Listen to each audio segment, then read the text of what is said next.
Hello, everybody. My name is Caueh Vidal, and I am a student at the Swiss School of Business and Management, Geneva, and I'm also working for the school. And we're starting this podcast from the Geneva campus, and we have a lovely guest today with us, Mr. Pascal Broennimann. Hi, Welcome. hello. Hello, welcome. Thank you for inviting me. You're very welcome. So Pascal Broennimann, you are working for a very big Swiss bank as wealth manager, and you also have a franchising business on the hairdress salon in Switzerland. So about 12 stores all over Switzerland. Can you tell us a little bit about you? Exactly. Yeah. About that? Yeah. Thank you. Yes, it's fascinating. It's really a nice adventure. So I studied in a business school in economics, also in Switzerland. And so after my studies, I joined a bank, so in finance, and it was really exciting because it was a lot of different things to do. Learning, it's a continuing process, you know. It's not only the school and after, for sure you have to practice, but it's learning again and again. Okay, amazing. And so after you finish your business school, how did things go? So you I'm sure you met a lot of people, networked, and then what happened? So you started in the bank. What happened? Yeah. A lot of things. No, I think when you're starting after the studies, there is a huge gap between the theoretical part and the real life where you have to practice. So that's, I think this is good to be in a business school, in management, business and administration, because you can have an overview about different fields, different cultures, different areas, and you mean, you know, it's life, and then you have to have different experiences. When you start with your business, so start working in a company, so you have roughly 45 years of working, and during that cycle, you have first to acquire experience, and then to capitalize and to have the benefits of your experience. Yeah, amazing. So for you, what is entrepreneurship, you would say? Good question.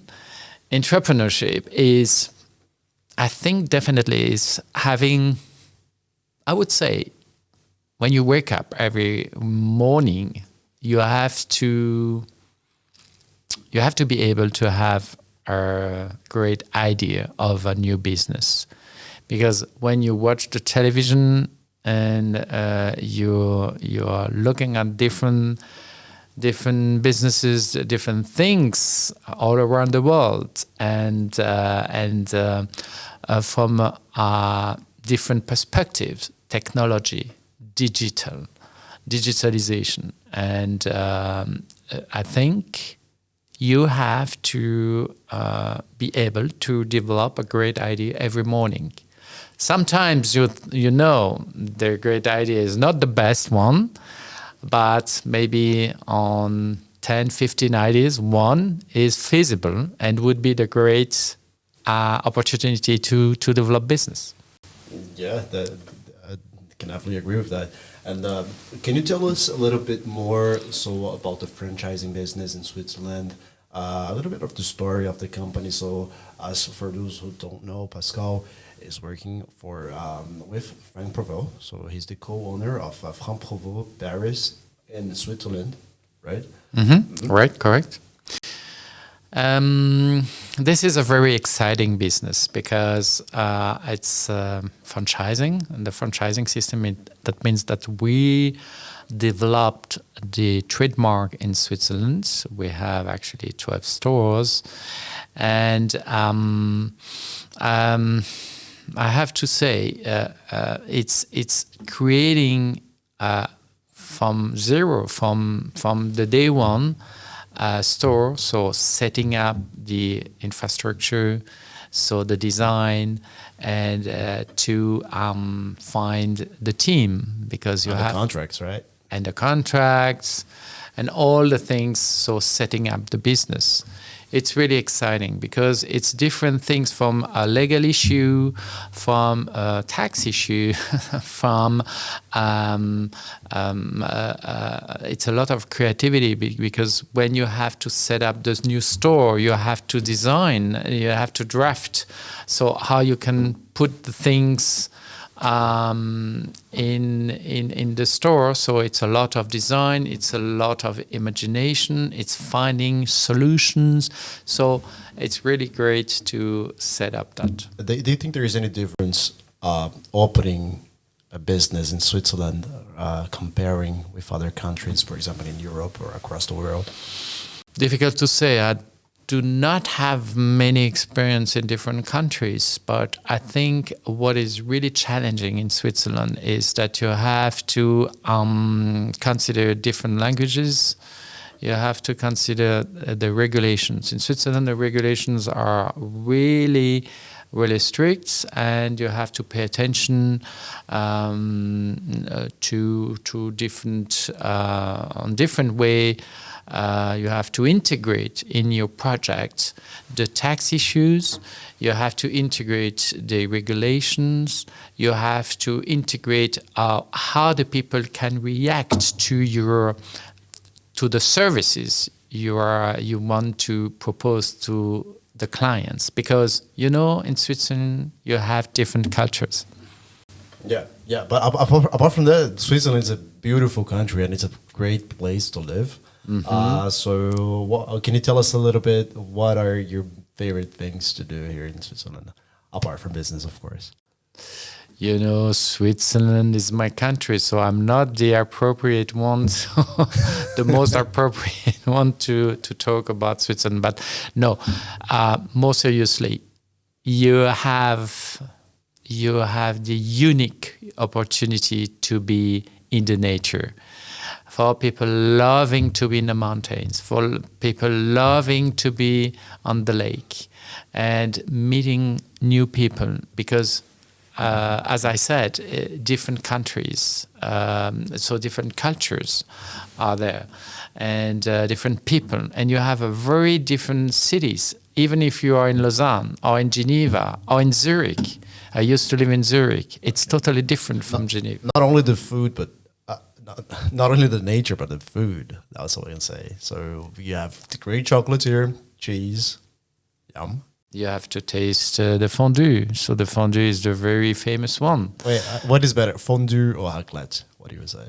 Because I know this is a great discussion in Switzerland. So the Swiss, they fight with each other on who prefers which. Some people think that fondue is for winter and raclette is for summer. Either way, they're eating cheese. I think that you can even have a fondue in the mountains in the summer. Okay, so, are we allowed to have fondue in the summer? Yes. Yeah. Okay. Definitely. To me, it's not fondue or raclette. It's the unique moment to share with your friends, family and friends, or in the business to share a moment of conviviality and have fun. And to create memories, right? So yes. This is all. People are really stressed cooking fondue or preparing raclette. You don't have to be stressed, because it's not the fondue itself. It's sharing the great moment of having fun. Yeah. And what would be your advice for students who are coming to Switzerland? What would you say to them? So. Good question. I think it's be open-minded.